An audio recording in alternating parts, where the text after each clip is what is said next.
नमस्कार, घटना चक्र बुक वीडियो के इस शैक्षणिक मंच पर आपका स्वागत है। हमारा उद्देश्य है ज्ञान को सरल, स्पष्ट और सुलभ रूप में आप तक पहुंचाना।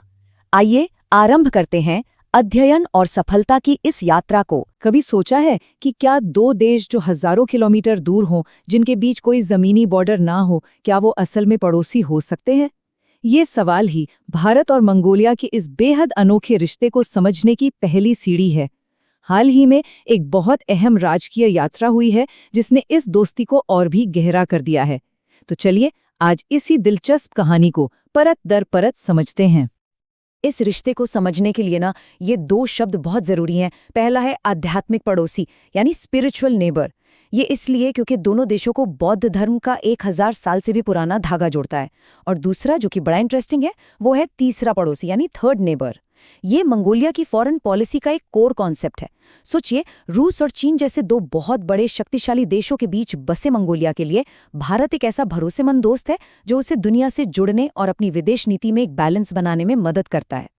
वैसे ये दोस्ती कोई नई नहीं है। इसकी शुरुआत हुई थी 1955 में।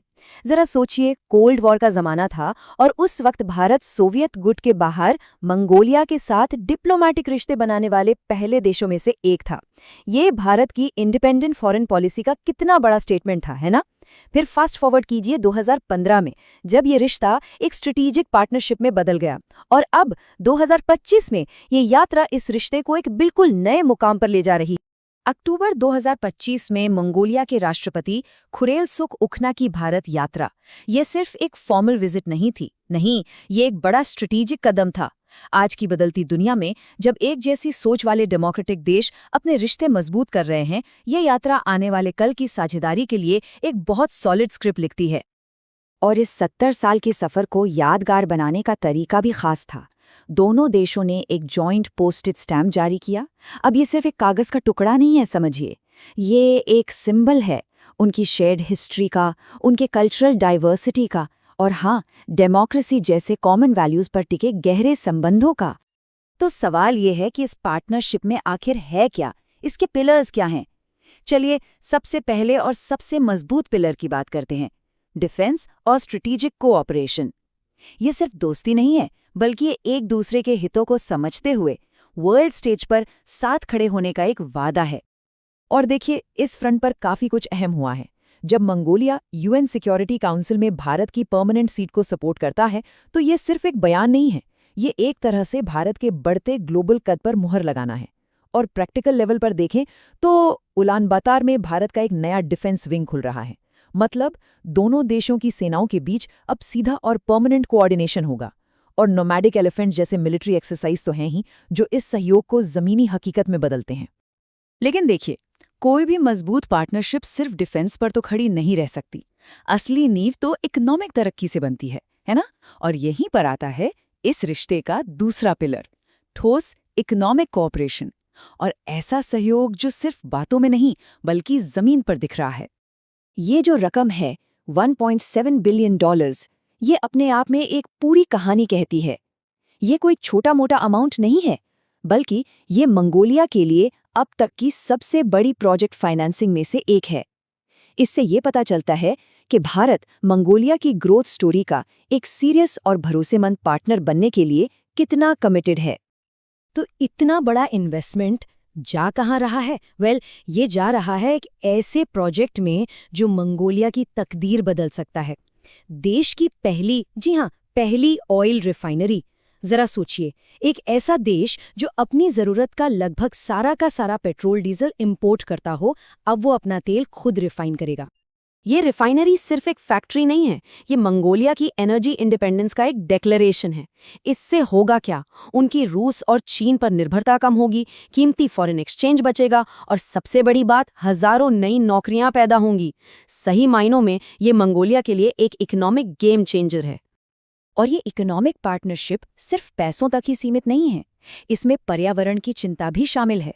भारत की अगुवाई वाले इंटरनेशनल सोलर अलायंस और बिग कैट अलायंस, दोनों में मंगोलिया का शामिल होना दिखाता है कि ये दोनों देश सिर्फ अपने लिए नहीं बल्कि पूरे प्लैनेट के भविष्य के लिए साथ मिलकर काम करने को तैयार हैं। चलिए अब इस रिश्ते के दिल तक चलते हैं। इसका तीसरा पिलर, और शायद सबसे खास वो आध्यात्मिक और कल्चरल कनेक्शन जो सदियों पुराना है। सच कहूं तो यही इस पूरी पार्टनरशिप की हार्टबीट है। अपनी साझा बौद्ध विरासत को सम्मान देते हुए 2026 में एक बहुत ही खास चीज होने वाली है। भारत भगवान बुद्ध के 2 सबसे करीबी शिष्यों के पवित्र अवशेषों को मंगोलिया भेजेगा। वहां की बौद्ध आबादी के लिए ये कितना बड़ा और इमोशनल पल होगा, इसका अंदाजा लगाया जा सकता है। ये डिप्लोमेसी से कहीं बढ़कर है, ये सीधे दिलों को जोड़ने वाली बात है।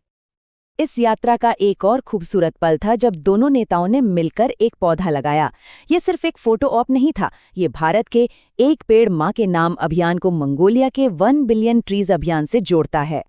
एक तरफ माँ के सम्मान में पेड़ लगाना, दूसरी तरफ 1 अरब पेड़ लगाने का मिशन। ये दिखाता है कि दोनों देशों की जड़ें प्रकृति और परंपराओं से कितनी गहराई से जुड़ी हुई हैं।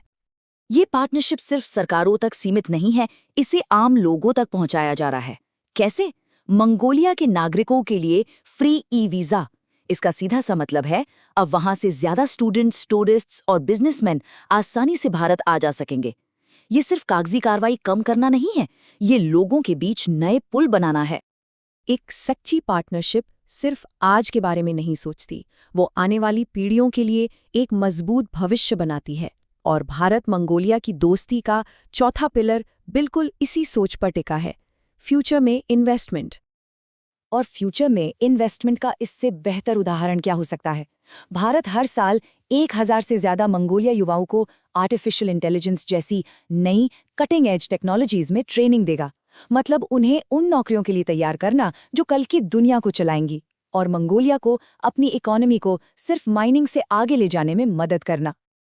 और हाँ, 70वीं सालगिरह का तोहफा भी तो है। भारत ने मंगोलिया के छात्रों के लिए 70 अतिरिक्त स्कॉलरशिप्स की पेशकश की है। ये 70 सीटें सिर्फ एक नंबर नहीं है, ये 70 भविष्य के लीडर्स हैं, एम्बेसडर्स हैं और दोस्त हैं जो इस रिश्ते को आने वाले दशकों में और भी ज्यादा मजबूत करेंगे। तो कुल मिलाकर इस यात्रा ने अगले 10 साल के लिए एक बिल्कुल साफ रोड मैप तैयार कर दिया है। ये सिर्फ वादे नहीं है, बल्कि एक ठोस एक्शन प्लान है जो इस स्ट्रेटेजिक पार्टनरशिप को और ज्यादा गहरा, ज्यादा व्यापक और ज्यादा असरदार बनाएगा। तो आखिर में हम वही आ जाते हैं जहां से शुरू किया था। आज की इस कॉम्प्लेक्स दुनिया में जहां ताकत का संतुलन लगातार बदल रहा है, वहां मंगोलिया और भारत जैसी दोस्ती हमें क्या सिखाती है? शायद यही कि भूगोल से ज्यादा जरूरी साझा मूल्य और आपसी विश्वास होते हैं। तो सवाल यह है कि ऐसी तीसरे पड़ोसी वाली साझेदारियां सिर्फ 2 देशों के लिए जरूरी है या फिर पूरे क्षेत्र की स्थिरता के लिए भी? इस पर सोचना तो बनता है।